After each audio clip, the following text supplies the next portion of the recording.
Seperti yang disampaikan oleh Pak Ardi ya, yang Mhm. namanya kejahatan cyber itu terjadi sudah cukup lama. Baik. Bahkan 4 tahun, 5 tahun terakhir ini peningkatan serangan-serangan malware, serangan-serangan ransomware itu tinggi sekali. Itu diakui oleh teman-teman para ahli yang ada di Kominfo maupun juga ada di BSSN. Dulu semua itu ada di Kominfo.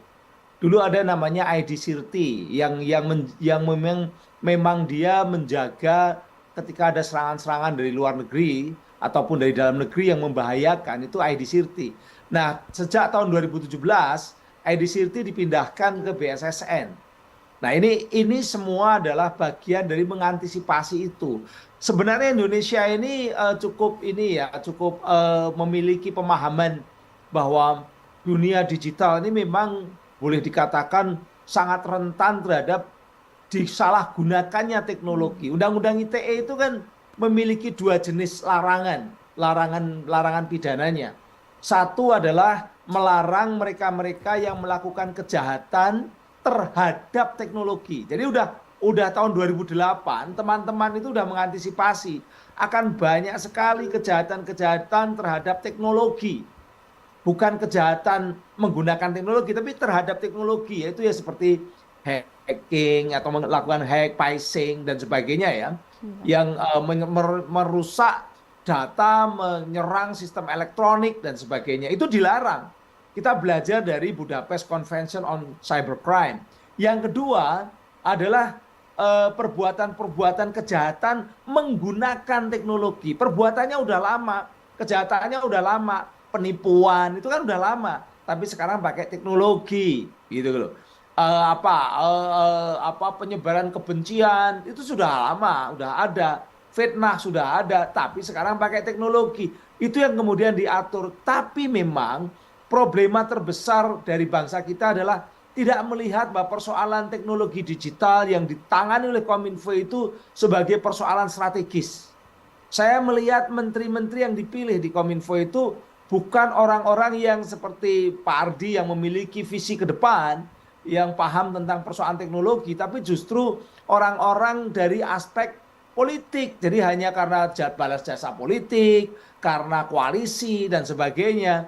Akhirnya yang terjadi adalah tidak melihat persoalan strategis ini, kelembagaan dan tata tata kelola yang bagaimana mengamankan sistem digital itu boleh dikatakan seperti yang disampaikan Pak Ardi tadi, banyak sekali tidak mengalami perkembangan begitu ya.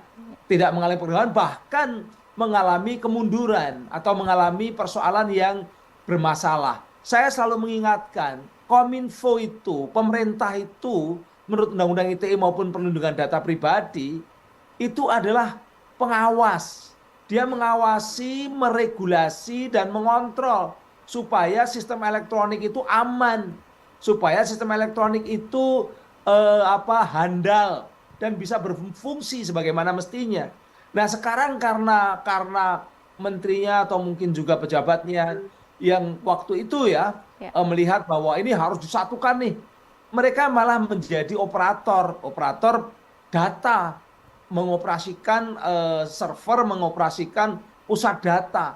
Pusat data itu memang perlu, sangat perlu, tapi kalau bisa dilakukan oleh unit yang bukan regulator, bukan unitnya adalah pengawas. Lah ini pengawas, regulator, sekaligus gua operator. Selalu siapa yang harus diawasi dan siapa yang harus diingatkan? Masuk dirinya sendiri kan begitu. Nah ini kan ada persoalan yang saya ingatkan dulu, saya selalu kita ingatkan. Ya. Nah ini yang sekarang terjadi ketika satu data nasional dijadikan satu di sebuah katakanlah server atau katakanlah pusat data secara fisik, maka ketika dia kemudian diserang oleh ransomware itu menjadi seperti telur itu disimpan di satu keranjang yang sama, satu pecah-pecah, yang lain juga pecah. Padahal awal-awalnya itu kan ada di Pemda sendiri-sendiri, Pemda sendiri, kementerian sendiri, mereka jaga dengan apa ini kemampuan dan sebagainya. Boleh saja disatukan, itu bagus. Disatukan adalah informasinya atau datanya, tapi bukan harus fisiknya sekarang ini yang harus disatukan itu kan kesatuan, kesamaan data, bahwa setiap kementerian punya data yang sama, setiap unit, setiap instansi punya data yang sama, bukan lalu harus disatukan secara fisik. Di beberapa negara di mana fisik itu boleh dikatakan suatu yang konfidensial, rahasia. Bahkan orang yang tahu pun harus declare bahwa dia tidak boleh mengungkap di mana letaknya. Ini kan semua orang tahu, oh ada ya data sementaranya ada di Surabaya, nanti akan ada di sini, di sini, di sini. Ya. Nah, itu salah satu. Yang jelas memang tata kelola, kemudian kemampuan SDM ini menjadi masalah dari dulu sampai sekarang, dan itulah hasilnya yang terjadi adalah seperti yang sekarang terjadi. Begitu, Mbak. Baik, Prof. Hendy, artinya memang harus ada evaluasi besar-besaran terkait SDM yang memang benar-benar dipertanyakan di masyarakat, bahwa SDM di Kominfo Evaluasi SDM, evaluasi tata kelola, ya, dan kelembagaan. Ini ya, ketika dikumpulkan tapi kelembagaannya nggak siap. betul. Siapa yang mengelolanya nggak siap. Yang terjadi seperti itu. Ya, Kan terus terang mohon maaf, yang namanya kementerian itu kan birokrat. Birokrat itu ASN itu lebih banyak dia kerja-kerjanya ya kerja birokrasi, bukan kerja teknis. Yang teknis-teknis ya seperti Pak Ardi, yang ahli-ahli. Mereka lah yang sebenarnya harusnya direkrut, baik itu di dalam konteks kebijakan maupun dalam konteks teknologinya, itu seperti itu. Nah, tapi kalau ini yang terjadi ya, ini bukan right man on the right place, ya, ya. bukan antum alamu bi umiri dunyakum, bukan diberikan kepada ahlinya begitu loh. Akhirnya ya terjadi seperti sekarang ini. Baik. Ini SDM ini memang sangat penting sekali ya, tapi tidak hanya sekedar penguasaan terhadap teknologinya, tapi juga tata kelola. Teknologi itu akan menjadi kuat, dia mampu untuk handal dan aman begitu ya dipakai, kemudian berfungsi sebagaimana mestinya kalau tata kelolanya juga dibuat sedemikian rupa. Nah, sekarang ini kan boleh dikatakan Undang-Undang Perlindungan Data Pribadi, Undang-Undang Nomor 27 Tahun 2022 itu sudah berlaku, begitu ya. Tetapi sampai sekarang keberlakuannya itu belum ditunjang oleh peraturan pemerintah. Belum ada lembaga yang mengawasi. Sementara yang mengawasi pemerintah sekarang ini. Baik. Bukan lembaga khusus yang mengawasi tentang perlindungan data pribadi. Di undang-undang itu sudah diamanahkan, tapi memang diberi waktu sampai 2 tahun. Kira-kira bulan Oktober 2024 ini. Tapi sampai sekarang kan ketika belum ada badan yang mengawasi perlindungan data pribadi, harusnya yang mengambil alih itu adalah pemerintah. Karena memang badannya itu juga di bawah presiden nantinya. Artinya juga selama ini yang sudah mengerjakan itu pemerintah. Cuma tadi saya katakan, ketika pemerintah itu berada pada posisi sebagai regulator dan pengawas, tidak seharusnya dia juga menjadi operator. Operator itu lembaga tersendiri. Ada kelembagaan tersendiri, misalnya kalau Kemendikbud itu kan regulator ya, Betul. Kementerian Pendidikan dan Kebudayaan regulator. Siapa operatornya? Operatornya universitas-universitas, itu UPT atau BHMN. Jadi harus begitu, bukan Dirjen Pendidikan Tinggi bikin langsung dia punya universitas sendiri.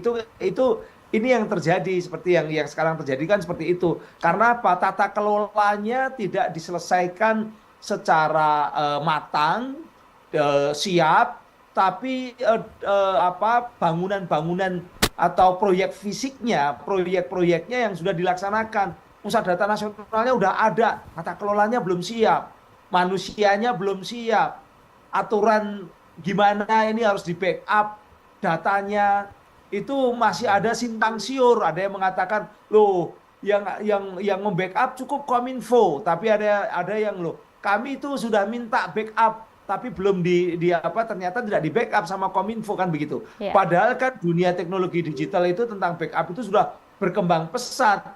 Ada sistem yang bisa backup secara automatically begitu, tidak perlu harus manual, kan begitu kan. Ini semua karena apa? Tadi sekali lagi tata kelola itu tidak disiapkan secara matang, karena mohon maaf visi atau pemahaman tentang ini itu juga masih minim. Kemudian ahli-ahlinya ada di bawah, ada di staff, ada di anak-anak muda yang tidak bisa menjelaskan kepada pimpinannya, karena memang di dunia pemerintahan itu top down, apa yang diinginkan pemerintah pokoknya ini laksanakan dulu nih, proyek ini besar nih sekian triliun laksanakan.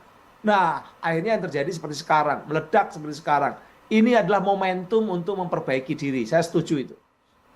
Teknologi kan tadi dikatakan berkembang terus dari hari ke hari, itu selalu muncul hal-hal baru.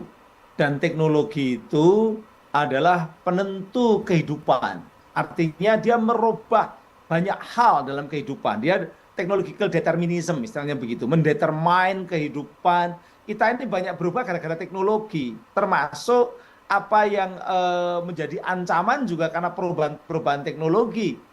Teknologi menciptakan ancaman-ancaman baru, begitu. Negara yang dulunya kuat bisa lemah gara-gara teknologi. Kita bisa mengatakan bahwa dari Sabang sampai Merauke itu yurisdiksi Indonesia, yurisdiksi negara Indonesia. Tapi ketika kita angkat di dalam teknologi digital, apa-apa yang ada di dalam teknologi digital yang diakses oleh orang dari Sabang sampai Merauke, itu belum tentu bisa dikendalikan oleh negara kita. Boleh dikatakan seperti itu karena teknologinya, platformnya aja dari negara lain. Di Indonesia ini jelas bahwa menipu itu dilarang, katakanlah begitu ya. Sorry, mungkin yang agak beda dengan negara lain. Ya. Yang dilarang di negara kita tapi di negara lain juga dibolehkan itu misalnya apa? Judi. Di Indonesia jelas tidak boleh judi. Di Indonesia jelas tidak boleh ada pornografi. Undang-undang membuat itu. Tapi Anda lihat di Twitter, Anda lihat di medsos, apakah judi hilang? Apakah penegak hukum bisa menghilangkan judi di online? Tidak. Kenapa tidak? Karena kedaulatan digital kita itu masih lemah. Ketika judi dilarang di Indonesia, tapi dia di Vietnam ada judi, di Kamboja ada judi, akhirnya diuploadnya dari sana. Diuploadnya dari sana kan begitu. Nah, ini menunjukkan bahwa teknologi itu membuat persoalan-persoalan baru, ancaman-ancaman baru. Maka ketika ada ancaman baru, ada hal-hal baru, harusnya dipikirkan bagaimana menghadapi hal baru itu. Nah, regulasinya juga harus baru. Cara menghadapinya juga harus baru. Eropa itu membuat regulasi-regulasi yang ketat, tapi sekaligus dia kerjasama antar negara di Uni Eropa. Ya. Ketika satu negara sendirian tidak bisa, dia bekerja sama dengan seluruh negara di Uni Eropa. Akhirnya undang-undang pelindungan data pribadinya Uni Eropa, GDPR, itu bisa efektif. Karena di backup oleh banyak negara, kerjasama internasional. Nah, kita ini banyak yang hanya sendiri dan itu kadang-kadang ego sektoral. Jangankan dengan luar negeri, di dalam negeri saja sendiri-sendiri. Akhirnya yang terjadi adalah ketika ada judi online, nguploadnya dari Vietnam, nggak bisa apa-apa, kita nggak kerjasama kok, gitu. ASEAN aja nggak seperti Uni Eropa, nggak ada kesatuan aturan regulasi tentang digital. Di Uni Eropa kesatuan regulasi tentang digital yang sekarang diikuti oleh Amerika. Nah, inilah yang perlu kita ungkap atau kita pelajari dan menjadi masukan-masukan bagi Indonesia bahwa kita tidak bisa business as usual, tapi harus ada perubahan-perubahan mendasar dan gradual juga. Nah, ini dibutuhkan orang-orang yang memahami persoalan. Tidak cukup hanya mereka yang ini tokoh yang berjasa bagi presiden lalu jadi menteri. Ini harus kalaupun ada menteri seperti itu nggak apa-apa, tapi dia harus terbuka melakukan dialog-dialog dengan banyak orang sehingga visi mengamankan Indonesia, membuat kedaulatan di digital sovereignty itu menjadi penting sekali di negeri ini. Jangan sampai seperti sekarang kejadian malware sudah berkali-kali, ransomware juga sudah berkali-kali menyerang kita, bahkan kebocoran juga sudah berkali-kali menyerang kita, tapi kita tidak berubah, tidak melakukan perbaikan-perbaikan yang secara menyeluruh begitu. Ini yang perlu kita sampaikan kepada pemerintah. Dan kita ke Prof. Henry, closing statement, Prof. Ya, saya hanya mengingatkan bahwa siapapun kalau dia menggunakan teknologi digital, apakah itu Muhammadiyah, apakah itu suatu bank, apakah itu kementerian, maka jaga sistem penyelenggaraan elektroniknya itu itu aman, andal, dan bisa berfungsi sebagaimana mestinya. Apapun yang sedang terjadi, dia aman, dia andal. Itu yang harus dikerjakan dan bisa berfungsi sebagaimana mestinya. Itu yang harus terus dikejar, termasuk meningkatkan pengetahuan, meningkatkan skill, meningkatkan SDM, meningkatkan sistem, menggunakan teknologi terbaru. Itu tujuannya hanyalah aman, andal, dan berfungsi sebagaimana mestinya. Nah, ketika kemudian ini terjadi seperti pengalaman sekarang, ini berarti kita harus sekarang adalah memperbaiki diri. Dan dunia digital ini adalah dunia masa depan yang sangat penting dan sangat strategis, baik untuk sebuah lembaga, mau apalagi untuk negara. Ketika negara diretas seperti yang terjadi sekarang, otomatis bukan hanya pemerintahnya yang kemudian nama baiknya jatuh, gitu ya, reputasinya jatuh, tapi data-data ini juga bisa digunakan, disalahgunakan di masa yang akan datang. Makanya sangat bahaya. Oleh karena itu, sekali lagi, kita memang harus berbenah diri, terutama negara ini, pemerintah, juga semua lembaga, jangan sampai amanah bahwa menyelenggarakan sistem elektronik yang aman dan andal dan berfungsi sebagaimana mestinya seolah-olah sederhana tapi ternyata nggak bisa kita laksanakan oleh sebuah bangsa yang beradab seperti Indonesia ini. Begitu, Baik, Mbak.